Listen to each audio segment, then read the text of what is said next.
Cricket అభివృద్ధికి ఎంతో మంది యువ క్రీడాకారులను దేశానికి అందించిన the East Godavari district cricket association పై నిరాధారమైన ఆరోపణలు చేయడం సరికాదని అసోసియేషన్ మాజీ రంజీ ప్లేయర్, మాజీ vice president Rafi Ahmed Kidwai, secretary Satyanarayana పేర్కొన్నారు. కాకినాడ రంగరయ్య క్రీడా మైదానంలో the East Godavari district cricket association నిర్వహిస్తున్న కార్యక్రమాలను రఫీ అహ్మద్ కిద్వాయ్, సత్యనారాయణ మాట్లాడుతూ గత 5 సంవత్సరాలుగా ఎంతో మంది క్రికెట్ క్రీడాకారులను నేషనల్, స్టేట్ టోర్నమెంట్స్కు పంపడం జరిగిందని చెప్పారు.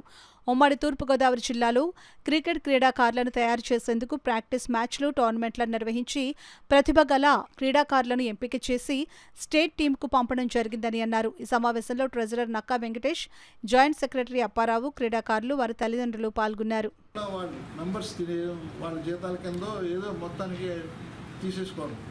అది ఆడిట్ రిపోర్ట్లో కూడా క్లియర్గా ఉంది, వాళ్ళకి సబ్మిట్ చేసింది.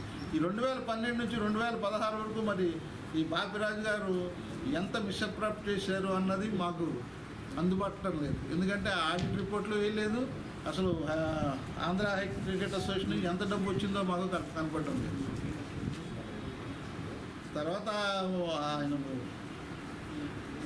ఇదొక్కటే జీవనోపాధి. 98 నుంచి జాయింట్ సెక్రటరీగా గత 20 సంవత్సరాలుగా ఆయన ఈ క్రికెట్ మీదే నడుస్తుంది. 16 తర్వాత మేము వచ్చిన తర్వాత 21లో వచ్చి ఆయన ఏదో రియల్ ఎస్టేట్ అని చెప్పేసి చెప్పుకుంటున్నాడు. మరి అంతవరకు నిజమో తెలియదు. మీకు ప్రతి ఒక్కటి చెప్పేది రియల్ ఎస్టేట్ ఈ రోజుల్లో. సో ఈ స్టేజ్లో మేము మీకు క్లారిఫై చేయాలి, మీ ద్వారా ప్రజలకు క్లారిఫై చేయాలి. అసోసియేషన్లో మేము మిస్అప్రాపరేషన్ ఆఫ్ ఫండ్స్ అన్నది లేదు. మాకు అసలు ఫండ్స్ వస్తే క్వశ్చన్ ఆఫ్ మిస్అప్రాపరేషన్ ఉండాలి. మేమే అప్పులు చేసి అసోసియేషన్ నడిపాం. ఇప్పుడు మాకు ఫండ్స్ వచ్చాయి. మా సతీష్ గారు వచ్చిన తర్వాత మేము చెప్తే ఆయన వికెట్లు ఏంటంటే సరైన వికెట్లు లేవు. గత కొన్ని సంవత్సరాలుగా స్లో వికెట్ అయిపోయింది, ఎప్పుడో చేసినాయి. దాంతో మన ప్లేయర్స్ బయటకు వెళ్ళి ఫాస్ట్ వికెట్ మీద ఆడలేకపోతున్నారు. సో ఈ వికెట్లన్నీ కూడా మేము ఇచ్చేసి మా ట్రెజరర్ గారి దగ్గరుండి 2.5 అడుగుల నుంచి 3 అడుగుల వరకు తవ్వించేసి అంతా కొత్త మెటీరియల్ తోటి వేసి ఫాస్ట్ వికెట్లు తయారు చేసాం. అంటే వీళ్ళు రేపు వెళ్ళి బయట ఊర్లో ఉన్న చెప్పాలంటే అనంతపూర్ కానీ, వైజాగ్లో ఉన్న స్టేడియంలో వికెట్ కానీ అవన్నీ ఫాస్ట్ వికెట్. అలాంటి చోట ఆడడానికి అనుకూల అయ్యి తర్వాత నెట్స్లో కూడా ఫాస్ట్ వికెట్లు తయారు చేసాం.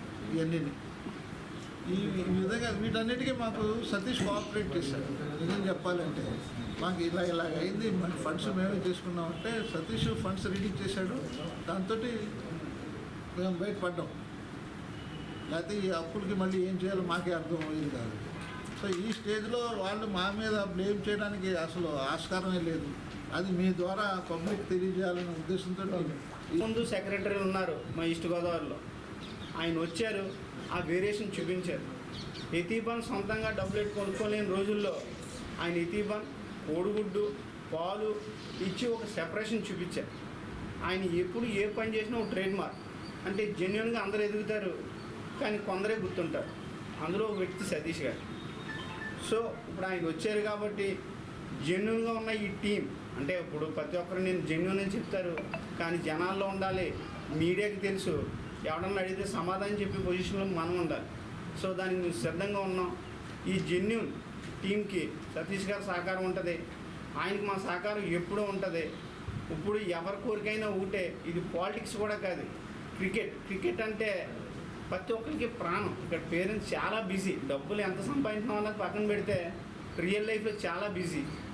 భర్త వీళ్ళు లేకపోతే భార్య వీళ్ళు లేకపోతే తమ్ముడు, ఎవరొకరు పిల్లల్ని తీసుకొచ్చి అక్కడ ఆడిస్తున్నారు. కొన్నిసార్లు అవకాశాలు దొరుకుతాయి, కొన్నిసార్లు దొరకవు. బట్ చదువు అయితే ఎప్పుడు చదువుకున్న రిజల్ట్ ఉంటుంది. క్రికెట్లో 1 డే వస్తుంది, ఆ డే వచ్చే వరకు వెయిట్ చేయాలి. ఆ డేలో సక్సెస్ అయినోడు ఎప్పుడు పైనే ఉంటాడు. సో ప్రతి పేరెంట్కి తెలుసు ఆ విషయం. మేము ఇప్పుడు ఇక్కడ ఉన్నది కూడా గతంలో మేము ఫేస్ చేసిన ప్రాబ్లమ్స్ మా నెక్స్ట్ జనరేషన్స్ ఫేస్ చేయకూడదని. సో దానికోసం మా సార్ ఉన్నారు, మా సార్ పైన సతీష్ గారు ఉన్నారు. వేరే అసోసియేషన్ ఎదరు అసోసియేషన్ని తప్పు అనొచ్చు, గొప్ప అనొచ్చు, కానీ మన ఈస్ట్ గోదావరి క్రికెట్ ఎదగడానికి నాకు నుంచి 10-12 ఏళ్ళ నుంచి ఇక్కడే క్రికెట్ ఆడుతున్నాను. గతంలో ఉన్న ఇబ్బందులు నాకు ఇప్పుడు లేవండి. గతంలో ఉన్న ఇబ్బందులు ఇప్పుడు లేవు. సార్ రఫీ గారికి అన్ని క్రికెట్ కోసం తెలుసు కాబట్టి అన్ని లైన్ గాడి తప్పిన వాళ్ళు కూడా లైన్లో పెట్టారు. మరి మేము క్రికెట్ మాని తెలుసుకున్నాడు మా ఓటు పెద్దాడు. నువ్వు ఇక్కడ పనికిరావు, ఇక్కడ ఆడినెవరు నిన్ను, ఈ అసోసియేషనే గతంలో అసోసియేషన్ వాళ్ళే నిన్ను ఇక్కడ ఆడినెవరో అని చెప్పి పాండిచేరి పంపించారు. ఆ పాండిచేరి పంపితే అక్కడి నుంచి అక్కడ వాళ్ళు రంజీకి డైరెక్ట్గా రంజీ అయితే ఇక్కడి నుంచి అసోసియేషన్ వాళ్ళే మనకి ఫేక్ సర్టిఫికేట్ పెట్టించారు. మామూలుగా మా పిల్లడు 17 సంవత్సరాలు రంజీకి సెలెక్ట్ చేశారు. ఫేక్ సర్టిఫికేట్ పెట్టింది అది అక్కడ 2 సంవత్సరాలు సస్పెండ్ చేశారు మా వాళ్ళు. ఇంక ఎక్కడ ఆడటానికి లేదు. ఈ క్రికెట్ మానేసి అక్కడ మొత్తం మానేసి మళ్ళీ రన్నింగ్లో పెట్టి మళ్ళీ ఆడలే తీసుకుని అక్కడ మళ్ళీ కేసులు అది అయ్యని పెడితే మళ్ళీ కుదరలేదు, మళ్ళీ సాయికి అమ్మి వచ్చినప్పటికి సారు రఫీ గారు మొత్తం ఇలాకా మొత్తం లైన్లో పెట్టి ఆడటం మానేసి ఆడించి మొత్తం లైన్లో పెట్టి వాళ్ళ స్టేజ్లో ఉన్నాడంటే కారణం సారే. గతంలో డబ్బులు తిన్న వాళ్ళు చూసాము మేము ఇక్కడ. కానీ ఇప్పుడే ఈ ఇల్లు వచ్చిన తర్వాత మొత్తం పిచ్చులు కూడా మేము దగ్గరుండి మేమే చేయించుకున్నాం. మొత్తం అంతా కింద నుంచి బాటం నుంచి ఏం లేదు, మనం దగ్గరుండి వాళ్ళు దగ్గరుండి చేయించుకున్నాం, నెట్ చేయించుకున్నాం. పిల్లలు అంటే ఇప్పటి నుంచి బాగుంటుందని ఉద్దేశంతో ఉన్నాం. అటు బయట నుంచి డబ్బు తీసుకుని ఆడించిన ఆడించారు గత ఆడించిన ప్లేయర్స్ లేరు. వాళ్ళు రావడం ఈస్ట్ గోదావరి ప్లేయర్స్ ఎంతమంది పోతున్నారు, ముగ్గురు తీసుకొస్తారు, ముగ్గురు ప్లేయర్స్ మన ఈస్ట్ గోదావరి ప్లేయర్స్ పోతున్నారు ఏమండి. అలాగా గతంలో ఎంతమంది సీట్ ఆడారు చూడండి. ఇప్పుడు కొత్త అసోసియేషన్ వచ్చిన తర్వాత వీళ్ళు క్రికెట్ అంటే అందరికి అవగాహన ఉంది కాబట్టి ఈ సంవత్సరం ఈ అసోసియేషన్ వచ్చిన తర్వాత ఇంచుమించుగా చాలామంది వరకు స్టేట్ ఆడిన ప్లేయర్స్ అందరూ కూడాను. గతంలో ఒకరిద్దరు వెళ్ళేవారు. ఎందుకు వెళ్ళేవారు ఒకరిద్దరు? ఇప్పుడు ఎందుకు ఆడుతున్నారు ఎక్కువ మంది? ఫారెన్ ప్లేయర్స్ వచ్చేవారు, వేరే రాష్ట్రం నుంచి వచ్చేవారు ప్లేయర్స్. వాళ్ళకి డబ్బు కావాలా? ఏమన్నా ఎంత దారుణం అంటే చెప్పండి. విచారించవలసి ఏంటంటే ఎంత దారుణం అంటే ఈస్ట్ గోదావరిలో ప్లేయర్స్ మానేసి ఒక ప్లేయర్ ఈస్ట్ గోదావరి ఆడాలంటే డిస్ట్రిక్ట్ మ్యాచ్లు ఆడాలంటే డబ్బు అండి. ఒక డిస్ట్రిక్ట్ మ్యాచ్ ఆడాలంటే డబ్బు, ఇంకా స్టేట్ మ్యాచ్లోకి వెళ్ళిపోతున్నాం మనం. ఈ కుర్రాడు మన ఈస్ట్ గోదావరి కుర్రాడు ఎలా ముందుకెళ్తాడు, ఏ విధంగా వెళ్తాడు, వెళ్ళగలరండి చెప్పండి మీ అందరూ కూడా. మరి ఈరోజు ఎంతమంది స్టేట్ ఆడడానికి కారణం ఏంటండి? గతంలో ఆడలేకపోయారు, ఇప్పుడు ఆడుతున్నారు. వ్యత్యాసం ఏంటి? గతంలో ఫారెన్ ప్లేయర్స్ వచ్చేవారు ఐపీఎల్ లాగా, ఇప్పుడైతే లోకల్ ప్లేయర్స్ ఆడుతున్నారు. వీళ్ళు లోకల్ టాలెంట్ చూపిస్తున్నారు, వీళ్ళు పైకి వెళ్తున్నారు, ప్రతి మ్యాచ్ అవకాశం ఇస్తున్నారు. ఎక్కడో మ్యాచ్ 1-2 మ్యాచ్లు కొడుతున్నారు. ఎంత దాని మా అబ్బాయికి ఇంకో వీళ్ళ అబ్బాయి మీ అబ్బాయి నష్టపోయిన వాళ్ళు మేము.